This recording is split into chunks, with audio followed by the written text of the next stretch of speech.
Bueno, en esta parte de la clase, de la presentación, vamos a referirnos a las distintas clases de responsabilidad en el ámbito del derecho ambiental.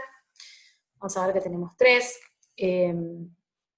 Como les vuelvo a decir siempre, tienen muchísimo material para ampliar específicamente los distintos tipos de responsabilidades que va a estar subido al campus.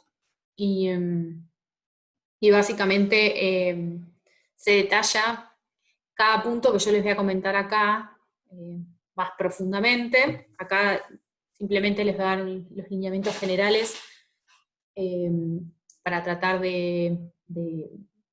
para ahí bajar la complejidad de alguna terminología o explicarlo de manera más coloquial para que se pueda comprender que son las cuestiones digamos, prioritarias que deben comprender para ver las diferentes importancias que tiene cada tipo de responsabilidad y también conocerlas, o sea, más allá del derecho ambiental, por ustedes mismos,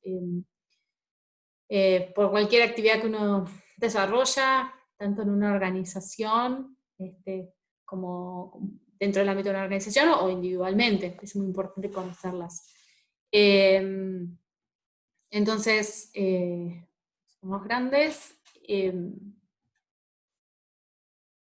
Así en la presentación. La primera que quería mencionarles es la responsabilidad administrativa, que, bueno, que tiene que ver con el incumplimiento, obviamente, de alguna norma que proviene de esta área del derecho, esta rama del derecho, y que, para que un poco entiendan a qué hacemos referencia, más que al tema conceptual, sino con ejemplos, me parece que es la forma más fácil de comentarlo. Las sanciones más características que se imponen en incumplimiento de derecho normativo son estas. Aparecen en diversas normativas, en la ley de bosques también lo vamos a ver, y principalmente tiene que ver con, en la práctica, por ejemplo, una empresa o una organización, cualquiera sea, que incumple una norma, por ejemplo, una norma ambiental, puede ser el caso del seguro ambiental, por ejemplo, que es una de las que se está controlando en los últimos tiempos, y muchas veces hay organizaciones que todavía no lo tienen contratado. Los organismos de contralor en general son, si hablamos, depende de la jurisdicción obviamente, pero si hablamos de Provincia de Buenos Aires, puede ser el Organismo de Desarrollo Sustentable, el PDS. Tenemos a nivel nacional el Ministerio de Ambiente, y después cada municipio en sí mismo tiene un área, una oficina o una sección vinculada con gestión ambiental o derecho ambiental, de acuerdo a cómo tengan distribuidas sus actividades, y básicamente son los que controlan, y otros organismos más también, ambientales, que puedan vincularse de acuerdo al tema, estas cuestiones ambientales, ¿no? Como les dije, por ejemplo, incumplimiento de seguro ambiental. Entonces, ¿qué me pueden aplicar si yo soy una organización que no cumplí? En general, la teoría habla de este orden, ¿no? De decir, bueno, primero me van a percibir, me van a intimar para que yo cumpla y me digan, te perdono esta vez, la próxima voy a venir a controlar y te voy a imponer otra sanción. Entonces tengo un tiempo para corregir mi accionar, en este caso contratar un seguro ambiental, por ejemplo. Y en caso de que yo no cumpla, no sé, me dan 6 meses, me dan un mes, me dan 30 días, no sé, 3 meses, lo que sea, que se aplica a la autoridad pública. En el caso de no cumplir, van a volver, porque en esta acción se inicia habitualmente un expediente administrativo que tramita en ese organismo. Entonces van a volver a donde estoy yo y van a, probablemente, si no cumplí, imponerme una multa, ¿sí? Las multas es una sanción muy frecuente en el ámbito del derecho ambiental, está establecido en la ley de bosques nativos, está una de las posibilidades de imposición de sanciones, Y en otras normas ambientales también es muy frecuente. La principal crítica a esto es el tema de que en general no son multas con montos significativos de dinero, entonces en general las organizaciones no tienen problema en pagarlo y seguir haciendo la misma actividad. O sea, esta sanción no genera un cambio de conducta, y básicamente es lo que preocupa a veces en si es eficiente o no para lograr una mayor protección ambiental. Entonces, principalmente ese es uno de los temas en cuestión. En caso de que me impongan una multa en un tema ambiental, yo tengo que pagarla y acreditar ese pago en el expediente administrativo en el organismo que sea el que corresponde, ¿no? Y acreditar que yo cumplí. Si no, este procedimiento, este expediente sigue avanzando, sigo teniendo más intimaciones o inspecciones o lo que corresponda a uno. Básicamente, para explicarlo de alguna manera fácil, es así. Puede pasar que yo como organización decía, bueno, no pienso pagar la multa, no me importa el apercibimiento, voy a seguir actuando de la manera que, en este caso, sin contratar este seguro ambiental. Bueno, puedo ser, digamos, sujeto de aplicación de otras sanciones que están descritas acá, ¿no? Desde una suspensión temporaria hasta una inhabilitación o una clausura. Entonces, es un poco la decisión, de acuerdo a la organización, de decir hasta dónde cumplo con normativa ambiental y hasta dónde me arriesgo a no cumplir, de acuerdo a los costos que yo quiero asumir. Entonces, eso es a modo general para que conozcan un poco qué es el ámbito administrativo ambiental. Eso es una vez que se genera el incumplimiento. Pero nosotros en adjetivo, como cuando contaba el primer video, que había tomado una definición de derecho ambiental de una académica de España que es especialista en derecho administrativo, les contaba que justamente elegí esa definición porque desde esa rama del derecho tenemos muchísimas herramientas interesantes para que nosotros podamos prevenir, ¿sí? Antes que tratar de que no se genere ese incumplimiento normativo ambiental o ese daño ambiental que podemos hablar en civil. Entonces, principalmente, una de las cuestiones que me parecen importantes es contarle, bueno, las herramientas que al menos nosotros tenemos reguladas en nuestro país, que son muy, muy comunes a otros países también, son de uso frecuente en el ámbito ambiental, y que obviamente con sus críticas, sus limitaciones y sus cuestiones a veces que fallan cuando se bajan a la realidad, de por sí teóricamente son instrumentos muy interesantes también para tener en cuenta. Y tienen una finalidad indicada que es muy, muy útil en la práctica. Entonces, bueno, una de las más conocidas, vamos a mencionar, es la evaluación de impacto ambiental, conocida como DIA, que es un procedimiento administrativo, es un expediente administrativo que se inicia en los diferentes organismos ambientales que correspondan de acuerdo a la jurisdicción, de acuerdo al nivel de impacto que genere mi organización en el ambiente, ¿no? Más o menos. Algunas tramitan en los municipios, solo una reforma en provincia de Buenos Aires, hablo en general porque son diferentes provincias, tienen diferentes reglamentaciones, pero por ejemplo en provincia de Buenos Aires hubo una modificación muy reciente donde ciertos expedientes de evaluación de impacto que tenían alto impacto en el ambiente, negativo, tramitaban, por ejemplo, en OPDS en provincia y pasaron a los municipios, ¿no? Con toda la complejidad que eso implica y toda la falta de personal y de especialistas en temas, ¿no? Que puedan resolver estos expedientes. Pero básicamente, de acuerdo a eso, se gestionan en un ámbito o en el otro, ¿no? Pero principalmente lo que me importa acá es que sepan qué es un proceso de evaluación ambiental, que figura en la ley de bosques, que vamos a ver, y la realidad es que tiene varias etapas, varias partes, ¿sí? En sí misma, ahora les voy a comentar cuáles son, en sí misma la evaluación de impacto ambiental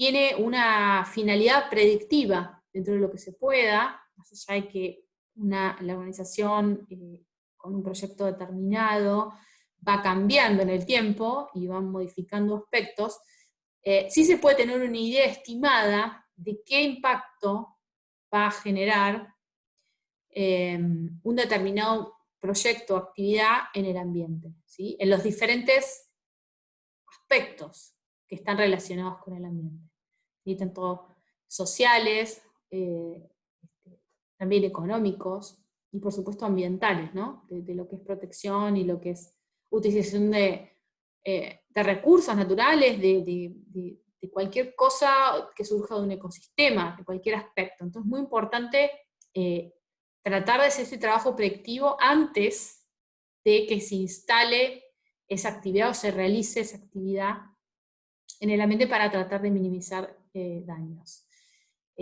ambientales. Entonces, después volvemos acá, pero ¿cómo se inicia este procedimiento administrativo? Bueno, con el estudio de impacto ambiental, que es un estudio que solicita a la parte interesada en iniciar ese proyecto o esa actividad en un determinado espacio. Entonces, le pide generalmente lo realizan consultoras ambientales,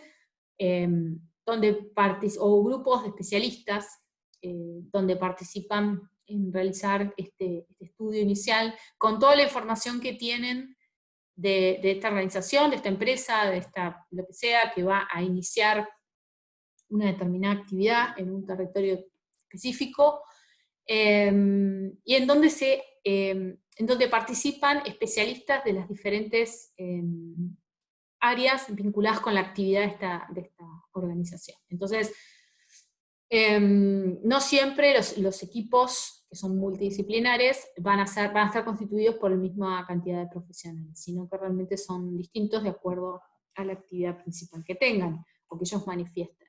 Entonces, con esta información de qué es lo que van a realizar, qué van a desarrollar, no sé, un ejemplo, una empresa de cemento que produce cemento, o una agropecuaria, de acuerdo a la actividad que ellos van a planear en ese territorio, se analizan diversos aspectos, ¿no? Para que le interese leer un estudio de impacto ambiental, puedo enviarles, eso me lo solicitan por mensaje, por mail, y yo se los mando.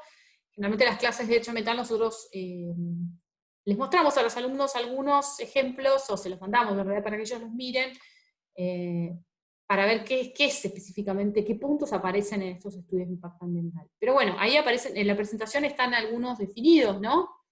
Desde las cuestiones básicas, agua, suelo, clima, pero también valores culturales, impacto socioeconómico de la actividad en la región, temas históricos y demás. Y básicamente entonces se trata de medir de alguna forma o estimar el impacto que yo voy a generar como mi nueva actividad en un determinado territorio, y tratar, como decía al principio, de corregirlos o de mitigarlos, ¿sí? Entonces voy a incorporar, luego de contar lo que yo voy a hacer y explicar utilizando las diferentes técnicas que apliquen al caso del estudio, de acuerdo a la actividad que va a desarrollar la organización, yo voy a también proponer diversas medidas para minimizar estos impactos negativos, ¿sí? De hecho, para generar aspectos positivos en el territorio, para compensar lo que yo estoy generando y brindarle mejor calidad de vida a la población circundante, ¿no? Del área. Básicamente eso es el objetivo principal que tiene este estudio. Y voy a volver atrás, como les comentaba, porque la evaluación de impacto tiene varias etapas. Es un expediente, como les dije antes, administrativo, que va avanzando y se van resolviendo algunas cuestiones en el organismo público ambiental relacionado que se encuentre tramitando, hasta llegar a un final, y después vuelvo al medio, porque me parece más interesante explicarlo así, pero al final, positivo, si todo sale bien, sería que el organismo público ambiental me entregue una declaración de impacto ambiental día, ¿no? Entonces, mi organización, mi empresa, lo que sea, que está realizando o va a realizar una actividad productiva en un determinado territorio, cuenta ya con esta declaración de impacto ambiental para funcionar, de acuerdo a lo que se resuelva ahí, teniendo en cuenta la presentación de mi estudio de impacto ambiental y toda la documentación que me solicite la organización, el organismo público ambiental.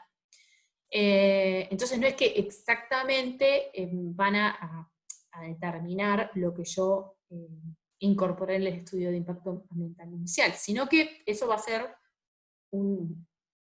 digamos, una conformación, digamos, donde se unificaron diferentes aportes, análisis de las dos partes, ¿sí? Entonces, eso es en el caso positivo. En el caso que yo no tenga ningún problema y en caso que, básicamente lo que pongo en el estudio de impacto, el organismo público ambiental está de acuerdo. Ahora, puede ocurrir que lo que yo informo o establezco en este estudio de impacto ambiental inicial y en toda la documentación que adjunto en el expediente, el organismo público ambiental no esté de acuerdo. Si no está de acuerdo, yo básicamente tengo que, ese organismo me lo va a rechazar, mi proyecto. No lo puedo hacer. La organización dijo, bueno, acá no lo puedo hacer. Tengo que irme a otro lugar, tengo que modificar lo que voy a hacer, o no sé, o directamente no realizarlo en ningún lugar. Digamos, son decisiones que se tomarían después de una negativa. Y el caso más habitual, que es lo que más vemos en la práctica, tiene que ver con una postura intermedia, ¿no? De decir, el organismo público ambiental me diga,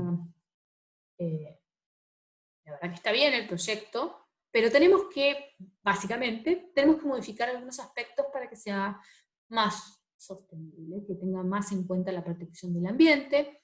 Entonces yo no estoy totalmente de acuerdo con lo que declararon el estudio de impacto y la información que nos brindaron. Si no, vamos a tener que modificar el punto 1, el punto 4, el punto 5, no sé, por ejemplo, incorporar un sistema de reciclado de residuos, de agua, de lo que sea, que no lo tenías incorporado en el plan.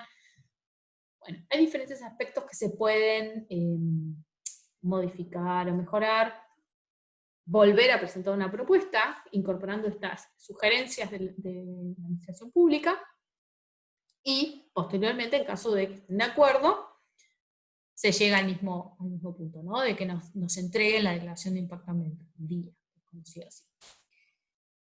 Esas son las posibilidades, ¿no? Pero en el medio de todo esto, antes de conseguir la declaración de impacto ambiental, tenemos una instancia obligatoria, ¿sí?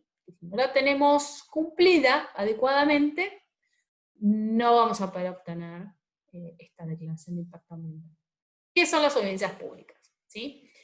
Entonces, básicamente es una cita con todos los interesados. Muchas veces es la comunidad que está cercana al emprendimiento, al nuevo emprendimiento, al futuro emprendimiento, entonces les interesa obtener más información sobre lo qué van a realizar, si eso les va a generar un impacto en su calidad de vida, en su ambiente, en sus propiedades, en cualquier cosa que tenga vinculación con ellos. Y básicamente se publica en medios de comunicación masiva, determinados, a veces es difícil de detectar, tiene muchas críticas la práctica de esto, porque bueno, muchas poblaciones y comunidades no se enteran, o si se enteran y participan, no tienen tanto tiempo para participar. Bueno, hay un montón de cuestiones, de que cuando uno asiste a una audiencia pública, que puede llegar a criticar, pero teóricamente el instrumento es este, y se debe realizar obligatoriamente. Entonces, básicamente, en general, como sucede en una audiencia pública, es que la organización que va a presentar su nuevo proyecto explica un poco qué es lo que va a hacer, qué impactos va a generar, cómo los va a mitigar, o sea, un poco profundiza sobre el estudio de impacto y también contesta preguntas del público. Y básicamente el público también puede cuestionar, o puede decir, o puede comentar lo que sea relevante, ¿no? Entonces, ¿qué tiene de importante esta herramienta legal? Es que no es vinculante, ¿sí? para las partes. Entonces, básicamente, la administración pública, la jurisdicción que corresponda, que está llevando el expediente de evaluación de impacto ambiental, básicamente puede, si la población está en contra de un determinado emprendimiento, puede decir, puede tomarlo en cuenta y rechazar el proyecto, o no, o puede tomar su decisión y decir, no, a mí me parece que no es tan grave como dice la población, yo no lo voy a rechazar. Entonces, básicamente, eso queda a criterio, digamos, de la voluntad y de la decisión del organismo público ambiental. Muchas veces las mismas organizaciones, empresas, lo que sea, que van a desarrollar un proyecto, cuando tienen muchos conflictos sociales y manifestaciones o actos o cuestiones en contra de la implementación de determinado accionar, ellos mismos son los que cancelan el proyecto o modifican aspectos del mismo.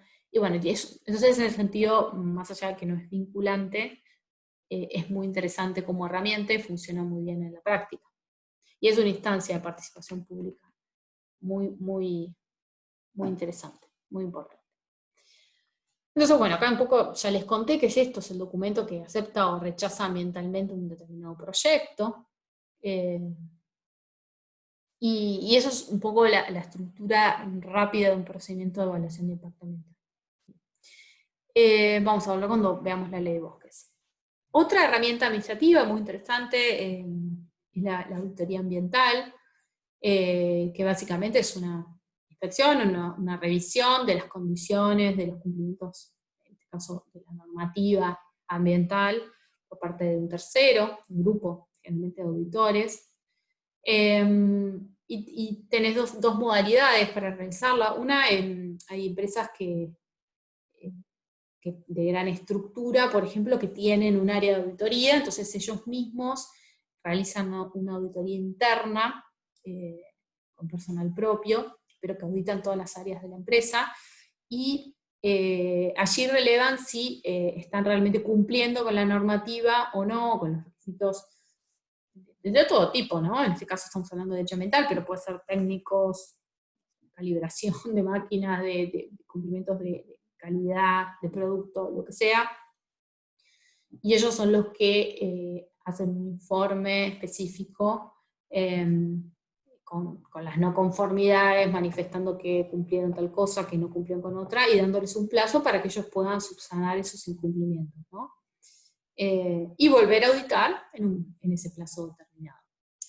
También puede ser que organizaciones externas a esa empresa realicen la auditoría, y ahí sí, obviamente tengo un control por ahí más estricto o más, digamos, intimidante, porque no son las mismas personas que trabajan en el mismo de la organización, sino que son externas y me van a controlar,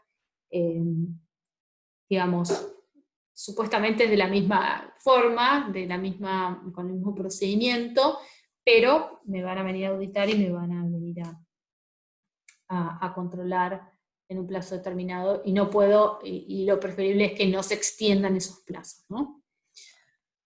Y luego, bueno, tenemos la evaluación ambiental estratégica. La ley de bosques no la tiene incorporada, sí la tiene la ley de glaciares, que les comentaba en el otro video, la ley de presupuestos mínimos. En la práctica es poco utilizada todavía a nivel local, a nivel nacional. Es una herramienta muy interesante, preventiva. Me parece que es una de las que genera mejores aportes, mejores proyecciones más amplias, más sistémicas en lo que es la protección ambiental, ¿no? Y que trata de incorporar las cuestiones ambientales en las decisiones o en las elaboraciones de políticas públicas, estrategias, de planes o programas. Sirve como un instrumento de planificación. Y básicamente es interesante que complemente a la evaluación ambiental de impacto, porque la evaluación de impacto ambiental que vimos recién, en realidad se realiza en un determinado proyecto, en una determinada actividad, como si fuese la única que sucede o que se implementa en un determinado territorio, cuando en realidad muchas veces, como les decía antes, una empresa de cemento, de producción de cemento, tiene al lado otra que hace la misma actividad, otra que hace otra actividad, no sé, plásticos o agropecuarias, digamos, por ahí están cercanas, o están en una planta, en un área industrial, y cuando se hace la evaluación de impacto ambiental, habitualmente se limita al impacto que puede generar ese proyecto, individualmente, el que estamos tratando de tramitar a través de la evaluación de impacto ambiental en el expediente administrativo que les comentaba. Entonces, ¿qué ocurre? No estoy analizando los efectos o los impactos acumulados de diferentes actividades que pueden estar en una zona muy cercana, que pueden potenciar, pueden tener sinergias, o sea, esa es la realidad. Y a su vez tampoco tengo en cuenta por ahí algunas características del territorio, digamos, que se pueden llegar a dañar, que son un poco más amplias y por ahí no son tan cercanas específicamente a la zona puntual donde voy a desarrollar mi emprendimiento. Se me pueden olvidar algunas características importantes vinculadas con aspectos sociales, culturales, o características mismas de la población que va a estar impactada por mi actividad. Entonces, básicamente, esta herramienta es muy interesante, pero como les decía recién, es incipiente su aplicación en nuestra realidad. Después tenemos, bueno, la ordenación territorial, lo vamos a ver también mejor en la ley de bosques, básicamente sirve para definir áreas de territorio, de qué usos se van a implementar. La ley de bosques habla un poco también habla de ordenamiento territorial, ordenación territorial, pero menciona también que es una especie de zonificación, ¿no? De tipo de bosques nativos, diferentes. Acá básicamente lo pensamos más para bueno, para áreas, pueden ser urbanas, rurales, pero tener en cuenta los diferentes usos, dividirlos, es interesante para proteger las diferentes necesidades de la población. La Ley General del Ambiente, que les comentaba anteriormente, es una ley que incorpora diversos principios ambientales y también herramientas que después que se van a ir desarrollando también en otras normativas posteriores. Por eso hace referencia a la ordenación territorial y menciona que, bueno, cuando se realiza esta deben tenerse en cuenta aspectos políticos, físicos, sociales, bueno, bien amplios, económicos. Es un trabajo muy complejo. Y también, por supuesto, de índole interdisciplinaria, multidisciplinaria, digamos, trabajar en equipos formados en diferentes aspectos y llegar a una conclusión no es sencillo,